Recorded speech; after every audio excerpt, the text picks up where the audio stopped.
হামলা কেন? বিএনপি জবাব দাও। জানিয়েছি, কিন্তু এই হামলাগুলোর কোনো বিচার আমরা দেখতে পাইনি, বরঞ্চ আমরা এই ঘটনাগুলোর পুনরাবৃত্তি দেখতে পেয়েছি। আমরা বাংলাদেশ ইসলামী ছাত্রী সংস্থা আজকের এই বিক্ষোভ কর্মসূচির মাধ্যমে দাবি জানাচ্ছি যে ইতোপূর্বে যেসব ঘটনা ঘটেছে সেসব ঘটনার সুষ্ঠু তদন্তপূর্বক বিচার নিশ্চিত করতে হবে।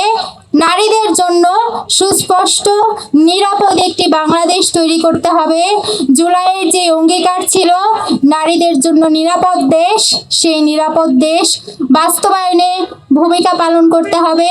এবং আমরা প্রশাসনের কাছে দাবি জানাচ্ছি, প্রশাসন যেন নিরপেক্ষ আচরণ করে, প্রশাসন যেন ভিকটিমের পক্ষে দাঁড়ান, প্রশাসন যেন ভিকটিমকে সুস্পষ্ট বিচার পাইয়ে দেন।